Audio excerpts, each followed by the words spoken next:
Welcome to Sacred Pathways to Wholeness. I'm so grateful for those of you who are returning and grateful also, and perhaps, yeah, also for those of who are joining me for the very first time. Sacred Pathways is a place where I lead us to discussions and considerations of those scriptures and ancient pathways that are established by the sovereign Lord that helps us to be sustained, those of us who may be weary, and it helps us to find wisdom as we're walking toward healing and peace and wholeness. One of my consistent sayings is be kind to yourself. And tonight I am going to talk about compassion for yourself. Uh, I think about Psalm 103, verses 13 through 14, where uh, the psalmist says, as a father has compassion on his children, so the Lord has compassion on those who fear him. Why? Because he knows how we are formed. He remembers we are dust. And then Romans 8:1 says, there is therefore now no condemnation to those who are in Christ Jesus, to those who walk after the Spirit and not after the flesh. In general, what both of those are saying is that because we are just human. And we need to remember that. We're just human. And so, because we are human, be kind to yourself.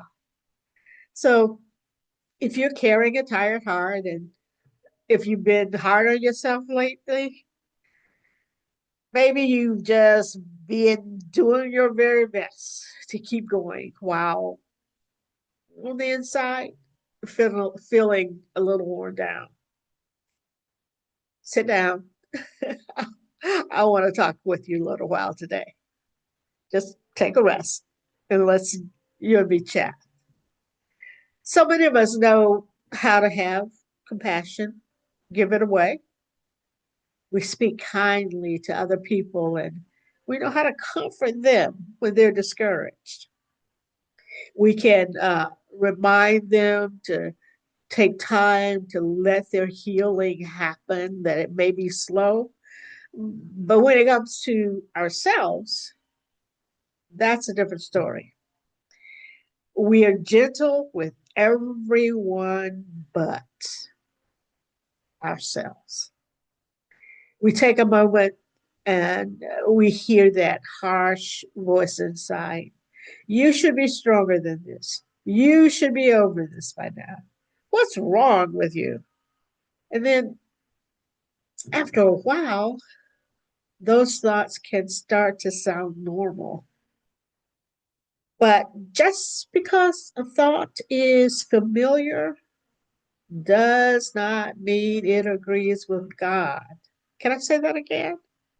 Just because that thought has been going on and on in your head, and perhaps because it is going on in your head, those racing thoughts is a good indication to you that it's not God. I know for myself that there have been times, I mean, even when I say times, maybe even a season, and think in terms of season as opposed to a month, okay? So there have been seasons when I could speak tenderly to other people while speaking sharply to myself. Me, right? I'm a teacher, I'm a pastor, I'm a clinical social worker, and I know better. But there have been those seasons when I spoke sharply to myself.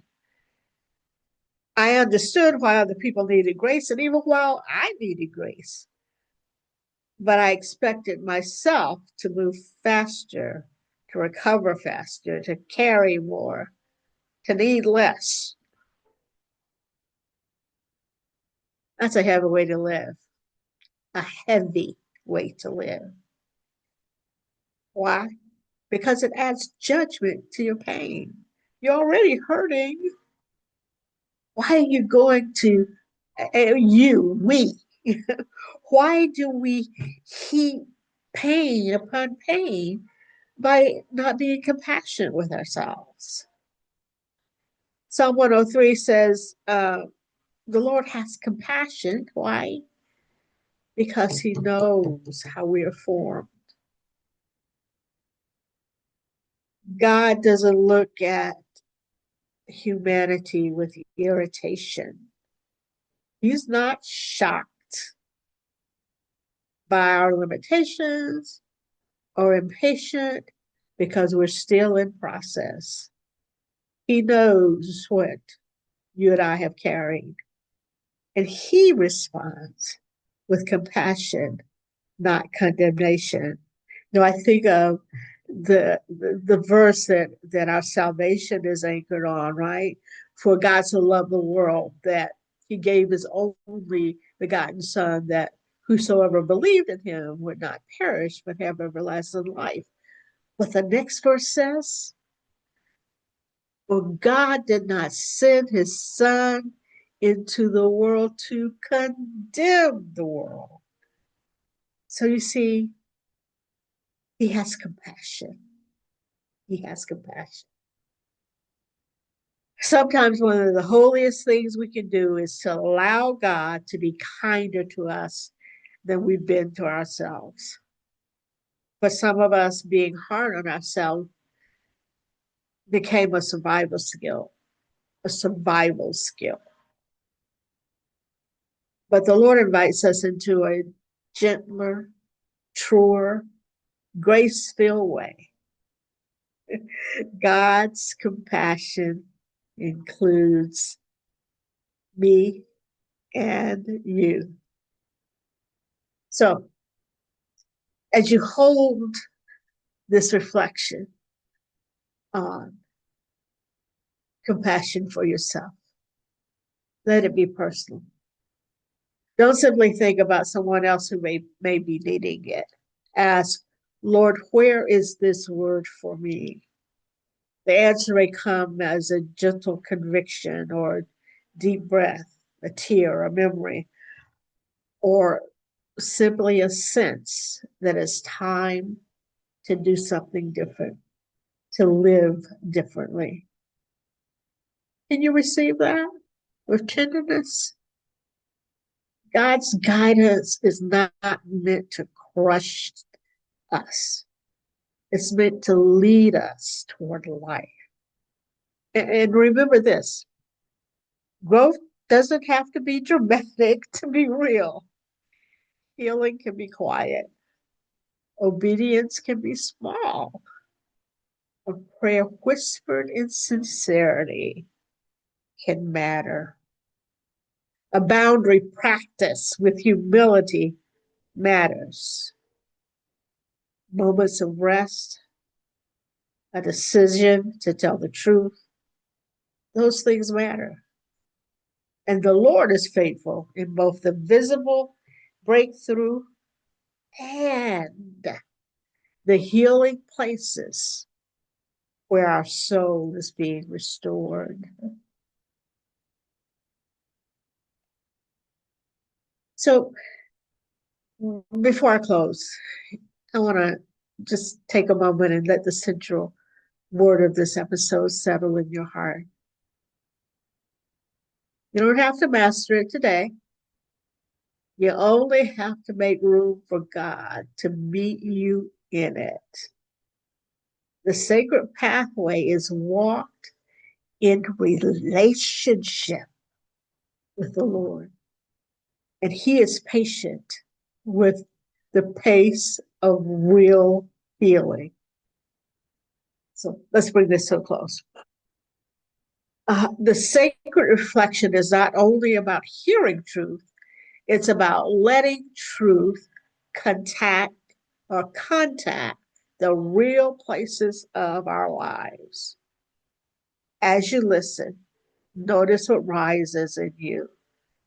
Notice where your spirit feels confident, where it feels challenged, and where the Lord may be gently inviting you to take one faithful step of compassion toward yourself. This week, notice how you speak to your own heart. When a self critical thought decides it's going to rear its ugly head, pause and answer it with truth. If the thought says, I should be over this, respond, healing takes time and God is still with me.